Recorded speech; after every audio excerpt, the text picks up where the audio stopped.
Lepo pozdravljeni v novi kroniki tedna. V četrtek je bila redna seja Bohinjskega občinskega sveta. Na dnevnem redu so bili med drugim odlok o prometnem režimu občine Bohinj, predlog odloka o postopku financiranja letnega programa športa ter predlog pravilnika o dodelitvi proračunskih sredstev za namen pokroviteljstva v občini Bohinj. Sklepe seje takole povzema župan Jože Sodja. Ja, moram reči, da sem nekoliko presenečen, da smo to še kar dosti hitro dokončali. Je pa res, da je kar nekaj točk takih, ki, recimo prva točka, prometni režim, je drugo branje, tam razprave ni, bil je samo en amandma in pa sprejetje članov za komisije, kjer je volilno-mandatna komisija že sprejme sklepe in jih mi samo potrdimo, tako da tam ni razprav in ne razpravljamo in to je precej prihranilo časa. Največ časa je bil pričakovan ta točka, to je 5. točka, kjer smo potrdili cene za komunalne storitve. Tam je bila tudi najbolj burna razprava. Strinjam se, da je res problem, da pač predlog je bil, da se cene grejo nekoliko gor, saj kar se tiče smeti, komunala se bo podražila. Sprejeli smo tudi, da precej neljubi ukrep, vendar je, po mojem mnenju je nujen, da se subvencionira samo v 80% in s tem poskrbimo, da počasi pridemo na neko ceno in si ustvarimo še rezervo do 100% subvencije, kajti moje mnenje je, da se smeti bojo dražile, da nas mogoče še večje podražitve čakajo.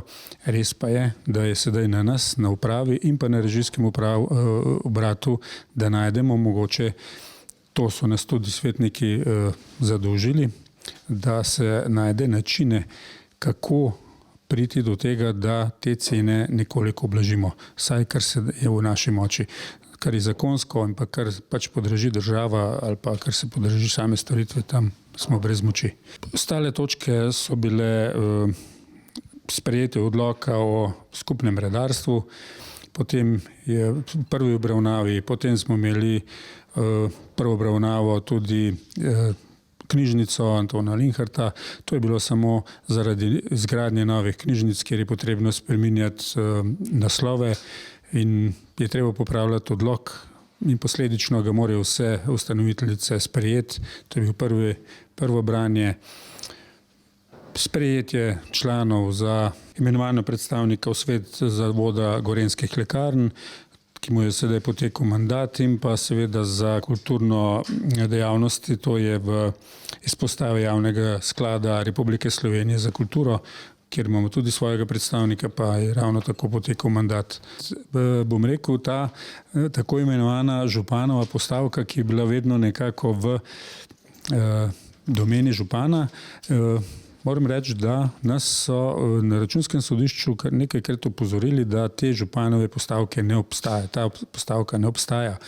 Tako da smo po njihovem nasvetu in pa predlogu nekako prepoiskali tudi, kako imajo druge občine in smo šli na ta način urejati.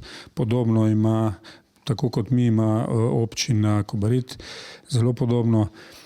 To pomeni samo to, za koristnike tega se ne spreminja nič. To pa pomeni, da ta bivša županova postavka je bila ta, ko je nekdo potreboval neka sredstva, minimalna sredstva za trenutno pomoč pri kakšnem projektu, pri kakšni organiziranju kakšne prireditve. To je bila nekakšna donacija občine. To ni bilo zdaj možno, ni več možno na način, ki smo ga prej upravljali s pogodbo ali pa z naročilnico. Zdaj je to tako, da je odprt razpis do porabo sredstev. To pomeni lahko celo leto, če se sredstva ne porabijo. Vsi tisti interesenti, ki so pač zainteresirani, da dobijo določen denar, naredijo vlogo, ravno tako, kot je bilo potrebno vlogo vložiti prej, in pa glede na to vlogo pač bojo dobili tista sredstva. Res pa je, da je spremenjeno pri tem, da imamo določeno maksimalno višino teh sredstev, Če pa se ugotovi, da je to nekako 600 evrov maksimalno, če se pa ugotovi, da je dogodek zelo pomemben za občino in da promovira občino, lahko župan ali pa recimo ta komisija, ki bo tudi bdela nad temu, te sredstva tudi poviša. Tako da ni nekako zabetoniran. Če je res odmevna zadeva, se lahko da več. Drugače so pa to sredstva, ki bojo nekako tam do 500-600 evrov prišle, mislim, da 500 maksimalno, zato da so to donacije, ki so trenutno pomoč za kakšne projekte, ki jih, ali pa proslave, ali pa dogodke, ki jih ljudje ali pa društva izvajajo.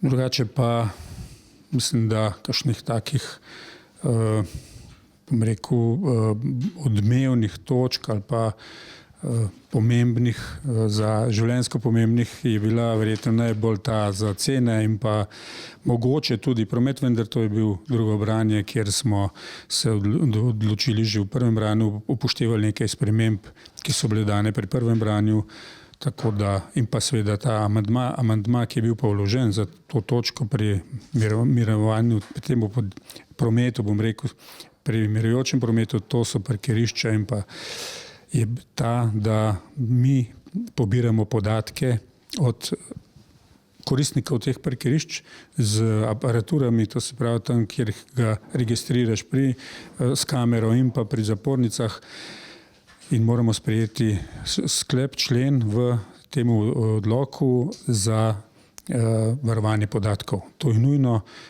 drugače smo v prekršku. Na kranjskogorskem smučišču je v teh dneh živahno. Žičničarji se trudijo, da zagotavljajo smuko na čim več žičniških napravah, seveda s pomočjo umetnega zasneževanja. Vreme jim v letošnji sezoni res da ne gre na roko, a toliko bolj se zato pokažeta vztrajnost in želja po možnostih za smuko. Obratuje 12 od 15 naprav. V Kranjski Gori obratujejo vse naprave razen Brincelj. V Podkorenu ne obratuje le Velika dolina, prav tako ne obratuje naprava v Planici. Nočna smuka v sezoni obratuje vsak dan od torka do nedelje od 19. do 22. ure. Od torka do četrtka obratuje sedežnica Kekac, ob petkih in sobotah obratujeta sedežnica Dolenčev Rut in vlečnica Mojca, ob nedeljah pa sedežnica Dolenčev Rut. Drage gledalke in gledalci, prelistajmo še koledar prireditev. Občinska proslava ob Prešernovem dnevu bo v četrtek ob 19. v Aljaževem prosvetnem domu na Dovjem.